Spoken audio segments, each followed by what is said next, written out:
Everyone, मैं हूं पूनम के किचन में आप सभी का स्वागत है। आज मैं आप सभी के साथ बहुत ही गुणकारी लड्डू की रेसिपी शेयर कर रही हूं, जो कि गर्मियों में बहुत ही फ़ायदा देगा। अगर गर्मियों में आपके भी तलवे में जलन रहता है, घुटने में दर्द रहता है, हड्डियाँ कमज़ोर है, आँखों में जलन होती है, थकान महसूस होती है, तो आप इस लड्डू का सेवन 2 से 3 महीने तक लगातार कीजिए। आपको ज़रूर फ़ायदा होगा। बहुत ही अच्छा लगता है। ये लड्डू हेल्दी है, बच्चे बड़े सभी इसका सेवन कर सकते हैं। तो यहाँ पे पैन में मैंने आधा कप पोस्तु दाना डाला है, यानी खसखस, पोपी सीड भी जिसे कहा जाता है, पोपी सीड। और यहाँ पे फ्लेम को मैंने लो रखा है। लो फ्लेम पे 2 से 3 मिनट तक इन्हें हमें रोस्ट कर लेना है। ज़्यादा इसमें कलर नहीं लाना है। पोस्तु के बहुत सारे फ़ायदे होते हैं। तनाव को दूर करता है, एनर्जी का स्तर को बढ़ाता है, इम्यूनिटी बूस्ट करता है, ब्लड प्रेशर कंट्रोल करता है, आँखों को हेल्दी रखता है। तो यहाँ पे पोस्तु मैंने अच्छी तरह से रोस्ट कर लिया है 2 मिनट तक। अब वापस से उसी पैन को चढ़ाएंगे और 1 चम्मच घी डाल देंगे। घी को हमें पहले अच्छी तरह से पैन में फैलाते हुए गर्म कर लेना है। उसके बाद यहाँ पे मैंने आधी कटोरी काजू ली है। काजू के भी बहुत सारे फ़ायदे होते हैं। 1 कटोरी बादाम लिया है मैंने। काजू और बादाम जो है वो आप अपने अकॉर्डिंग बढ़ा या घटा सकते हैं। काजू भी पाचन तंत्र को मजबूत करता है, हड्डियाँ मजबूत करता है। बादाम दिमाग को तेज करता है, हड्डियों को मजबूत करता है। बहुत सारे फ़ायदे हैं। तो यहाँ पे मैंने काजू बादाम को भी लो फ्लेम पे रोस्ट कर लिया है। रोस्ट करने से काजू बादाम इसकी जो सेल्फ लाइफ है वो बढ़ जाती है। लड्डू जो है वो ज़्यादा दिन तक स्टोर किया जा सकता है। तो वापस से पैन में मैंने 1 चम्मच घी और डाल दिया है और घी को गर्म होने देंगे। उसके बाद यहाँ पे मैंने 2 कप मखाना डाला है। मखाना जिसे फॉक्स नट्स भी कहते हैं, कई स्वास्थ्य लाभों से ये जुड़ा हुआ होता है। इसमें कैलोरी कम होता है, फाइबर अधिक होता है, इसमें पोटेशियम मैग्नीशियम की मात्रा बहुत अधिक होती है। तो मखाने को भी मैंने लो फ्लेम पे बिल्कुल रोस्ट कर लिया है 2 मिनट के लिए। आप देख सकते हैं आसानी से हाथों से क्रश हो रहा है। तो मखाना भी हमारा तैयार है। तो इसे हम काजू बादाम के साथ ही रख देंगे थाली में एक साथ। अब वापस से फिर से पैन में 1 चम्मच घी डालेंगे और घी को पहले फिर से गर्म कर लेंगे। जब घी अच्छी तरह से गर्म हो जाए तो यहाँ पे हमें क्या करना है, हमें ना सारे ड्राई फ्रूट्स को लो फ्लेम पे ही रोस्ट करना है। तो घी यहाँ पे हल्का सा गर्म हुआ था। मैं यहाँ पे 2 कप डेसिकेटेड कोकोनट ले रही हूँ। अगर आपके पास नारियल का गोला हो, सूखा नारियल हो, तो आप उसे ग्रेट करके ले लीजिएगा। इसे भी हमें लो फ्लेम पे तब तक रोस्ट करना है जब तक कि इसका हल्का सा कलर चेंज होना हो जाए। ज़्यादा कलर हमें चेंज नहीं करना है, इसे जलाना नहीं है, बिल्कुल हल्का कलर चेंज करना है। नारियल के भी बहुत सारे फ़ायदे हैं। ये भी हड्डियों को मजबूत करता है, इम्यूनिटी बढ़ाता है। गर्मियों में वैसे भी पसीने निकलने की वजह से इम्यूनिटी हमारी लो रहती है। तो इन सारे चीज़ों का यूज़ करके, सेवन करके हमारी जो इम्यूनिटी है वो बेस्ट बनी रहेगी। तो अब नारियल को भी मैंने रोस्ट कर लिया है। अब यहाँ पे मैंने ताल मिश्री लिया है। ये 300 ग्राम है, काफ़ी बड़े बड़े टुकड़ों में है। तो पहले इसे क्रश कर लेंगे ताकि इसका पाउडर बनाने में हमें आसानी हो। तो ताल मिश्री जो है वो पेट को बहुत ज़्यादा ठंडा रखता है, पाचन क्रिया को बेहतर रखता है और साथ में हीमोग्लोबिन को भी बढ़ाता है। तो ताल मिश्री का यूज़ करें। लेकिन अगर आपके पास नहीं है तो मिश्री का यूज़ कर सकते हैं, चीनी का यूज़ कर सकते हैं, गुड़ का यूज़ कर सकते हैं। तो यहाँ पे मिश्री को मैंने हल्का हल्का क्रश कर लिया है। अब यहाँ पे जार में डाल देंगे। पहले मिश्री का एक अच्छा सा पाउडर बना करके हमें तैयार करना है। तो मिश्री जो है, मीठा जो है, वो आप अपने अकॉर्डिंग जो है ना वो बढ़ा घटा सकते हैं। मैंने 300 ग्राम लिया है, अच्छा सा पाउडर बना लिया है।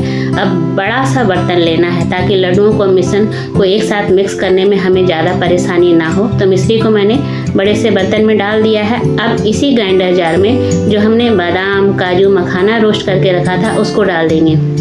रोस्ट करके ही इस लड्डू को आप बनाइएगा।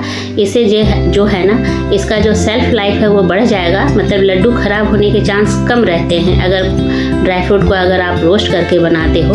तो यहाँ पे बिल्कुल फाइन पाउडर नहीं बनाना है, हल्का सा दरदरा रखना है ताकि आपको बीच बीच में काजू का टेस्ट आए, बादाम का टेस्ट आए। तो इस तरह से जिस बाउल में हमने मिश्री रखा है, मिश्री का पाउडर रखा है, उसी में डाल देना है। बाकी बचे हुए जो है उसको भी पीस करके डाल देना है। तो यहाँ पे मैंने डाल दिया है। अब सबको एक बार मिला लेंगे। आप देख सकते हैं मैंने जो काजू बादाम है उसको बिल्कुल पाउडर नहीं बनाया है।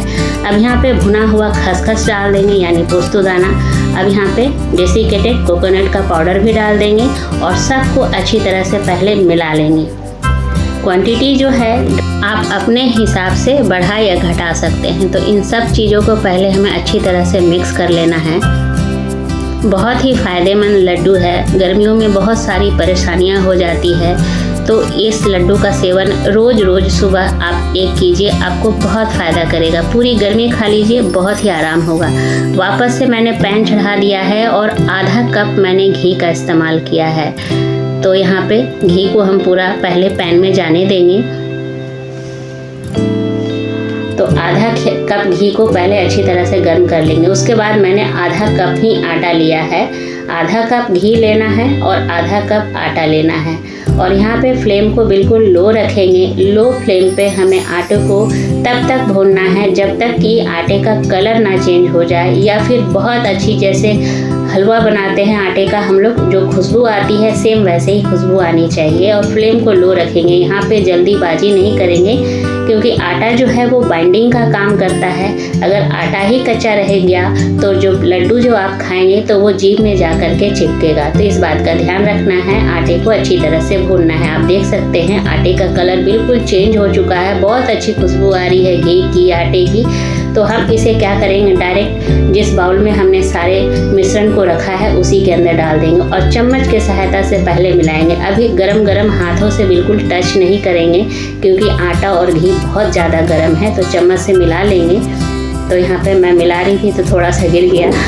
तो यहाँ पे क्या करूँगी, इलायची डालना मैं भूल गई थी। तो यहाँ पे मैंने 5 इलायची को ताज़ा क्रश करके डाला है और अच्छी तरह से फिर से मिला लेंगे। तो अभी क्या है ना कि अभी जो मिश्रण है हमारा लड्डू का वो काफ़ी गर्म है, तो थोड़ी देर के लिए ठंडा होने देंगे, क्योंकि चम्मच को जब मैं छू रही हूँ तो वो काफ़ी गर्म है। तो थोड़ी देर के बाद हाथों से अच्छी तरह से मिक्स कर लेंगे। तो यहाँ पर मैंने बहुत अच्छी तरह से मिक्स कर लिया है। अब अपने मन मुताबिक जैसा आपको लड्डू चाहिए, बड़ा छोटा मीडियम, उसी हिसाब से बना लेंगे लड्डू को। तो यहाँ पे मैं मीडियम साइज़ के लड्डू बना ले रही हूँ। बहुत हेल्दी लड्डू है, बच्चे बड़े सभी को खाना चाहिए ये लड्डू। खास करके जो बच्चे होते हैं ना, वो ड्राई फ्रूट बिल्कुल खाना नहीं चाहते, तो इस तरह से उनको सेवन करवाइए। बहुत ही फ़ायदा करता है गर्मियों में। तो एक एक करके मैं सारे लड्डू को बना लूँगी।